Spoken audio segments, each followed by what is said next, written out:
बस एक अपराध से बच जाए, वैष्णव अपराध। ये सदगुरुदेव के वचन, श्रीपाद प्रबोधानंद जी महाराज। आप वृंदावन की रज में बैठे हैं, रज का सेवन कर रहे हैं, वास कर रहे हैं, ये आपको प्रेमोन्माद तक पहुंचा देगा। कैसे? रसिकों का संग कराएगा, रस रीति की उपासना मिलेगी, प्रिया प्रीतम को आकर्षित करके आपकी तरफ दृष्टि, ये धाम करवाएगा।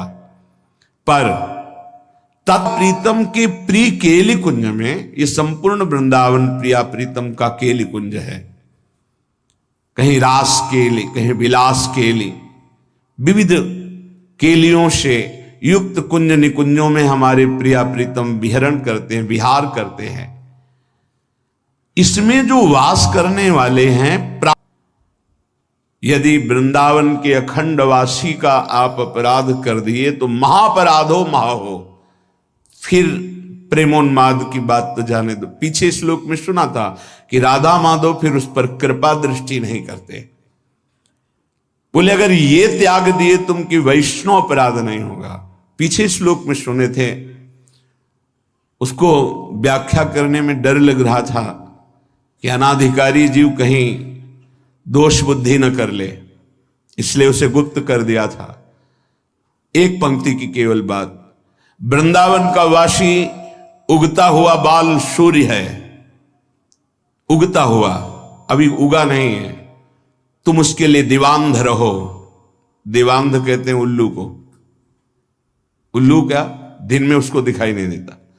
दिवांध रहो अर्थात उसमें यदि कोई दोष दिखाई दे रहा है, आंख हटा लो। अब वो दोष रहेगा नहीं, क्योंकि राधा माधव की राजधानी में रह रहा है, उनकी कृपा दृष्टि पड़ेगी, वो प्रेम से पूर्ण हो जाएगा। पर आप यदि दोष दर्शन करेंगे तो आपका हृदय अपराध से युक्त होने के कारण फिर धाम में टिकना मुश्किल हो जाएगा, परमार्थ में टिकना मुश्किल हो जाएगा, भजन मार्ग छूट जाएगा।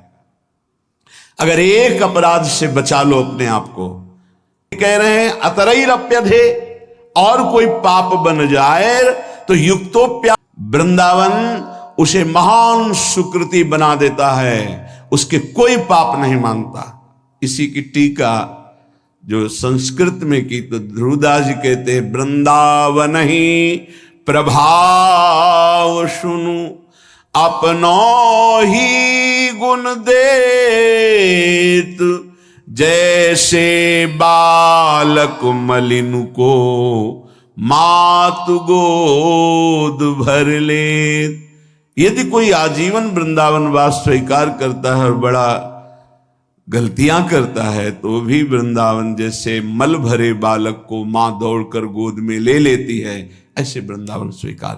एक बात केवल, वैष्णव अपराध न बनने पावे, ये बस अंदर रखिए, धामवासी के प्रति कोई अपराध न बनने पावे। ऐ विमूढ़, कलिकाल है तो साधना के द्वारा सिद्धि नहीं प्राप्त कर पाएगा। क्या कर? ना लोक की सुन, ना वेद की सुन, और वृंदावन का आश्रय ले, वृंदावन का वास स्वीकार कर और रसिकों का संग कर। बहुत दुख पा लिया, अब दुख पाने का समय नहीं, महासुख में निमग्न हो जा। क्या कर? हठ पूर्वक सर्वस्व छोड़कर वृंदावन में अगर नहीं कुछ हो पा रहा तो फूस की झोपड़ी रख करके भजन कर और परम पद को प्राप्त कर। कह रहे, किसी ने अपने गुरुदेव से कहा कि अमुक का आश्रम इतने एकड़ में बना हुआ है बाहर कहीं, यहां वृंदावन के वासी से। तो उन्होंने कहा कि पंडित जी आप अभी समझ नहीं पा रहे हो, यहां एक छोटी सी फूस की झोपड़ी बनाकर जो वास करता है उसकी बराबरी ब्रह्मा भी नहीं कर सकते, तुम एकड़ों से जोड़ रहे हो। धाम है धाम। तो यहां जो वास कर रहा है वो प्रियालाल का कृपा पात्र है, प्रियालाल ने उसे पास दिया है, ऐसे थोड़ी यहां वास कर रहा है। ये श्रीधाम वृंदावन है, ये कोई नगर नहीं है, ब्रह्मा के द्वारा रचा नहीं है। अभी दृष्टि हमारी ब्रह्मा के द्वारा रची, इसलिए केवल ब्रह्मा की रची माया ही दिखाई दे रही है। अभी धाम और चिदानंद भाव नहीं आया, इसलिए यही भाव प्रदान कर देगा, धाम प्रदान कर देगा। तो तुम लोक और वेद के जो मार्ग हैं उनका हठेन सर्वम परिहृत्य, हठ पूर्वक त्याग कर दो। जैसे बने वैसे वृंदावन का आश्रय ले लो, वास कर लो। बहुत ये लाभ की बात है। यत्त, अगर तुम बहुत शास्त्र पढ़ोगे तो बहुत से मार्गों का वर्णन शास्त्रों में किया गया है, किन किन मार्गों में चलोगे। इसलिए मेरी बात मान लो, ये शास्त्र समुदाय को प्रणाम करो। जिन लोगों की इच्छा है कि हम बहुत काल तक जीवित रहकर साधना से सिद्धि प्राप्त करेंगे, उनको ग्रहण करने दो। ये जो अल्प बुद्धि वाले हैं ये तर्क करते रहते हैं, इनकी पूर्ण बुद्धि नहीं है, इसलिए इनकी बातें मत सुनो। वो अपने मत का सिद्धांत तुम्हारी बुद्धि में स्थापन करने की चेष्टा करेंगे, बचो इनसे। मेरी उन्माद भरी बात सुन लो। खुद स्वीकार कर रहे हैं कि ये जो मैं बात कर रहा हूं प्रेमोन्माद में कर रहा हूं। सब साधनाओं का, समस्त शास्त्रों का, समस्त ऋषि महात्माओं का एक ही मत है, प्रेम, चाहे वो आत्म प्रेम या भगवत प्रेम। ढाई आखर प्रेम के पढ़े सो पंडित होए। श्रीपाद कह रहे हैं, बहुत अद्भुत विद्वान और महान प्रेमी है, कि मैं ऐसी साधारण भाषा नहीं बोल रहा हूं, प्रेमोन्माद में बोल रहा हूं। अत्यंत उज्जवल प्रेम रस जो उन्माद प्रकट करने वाला है, उसमें स्थित होकर बोल रहा हूं कि तुम शास्त्र समुदाय जिन साधनों की व्यवस्था करते हैं, प्रणाम करो। समय नहीं है। लोगों की जिनकी बहुत भटकने की इच्छा है, उनको भटकने दो। ये जो तर्क करते हैं, क्या है वृंदावन में? बोले अल्पज्ञ हैं, इनकी बात मत सुनो।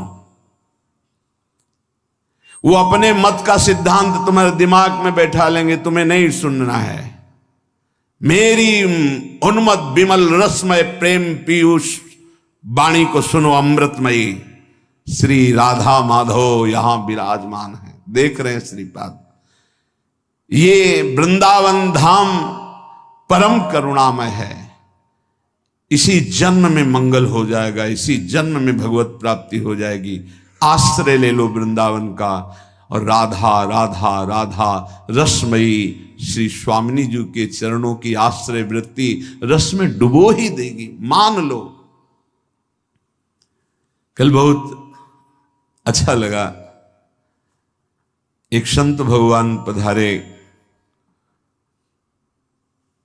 गौड़ेश्वर संप्रदाय के 108 मंदिर का निर्माण का सब बहुत बड़ा उनका, और उसके वो अधिकारी हैं, तो ऐसा तो उनका सबसे सार बात जो मुझे रुलाती है, प्रेम विह्वल कर देती है, वो है आपके द्वारा जो राधा नाम दिया गया है। वो मैं ऐसे प्रभावित होने वाला नहीं हूं, पर जब हमने देखा कि मेरे श्री कृष्ण राधा राधा रट रहे हैं और बाबा वही कह रहे हैं, बिक गया, बस बिक गया राधा राधा।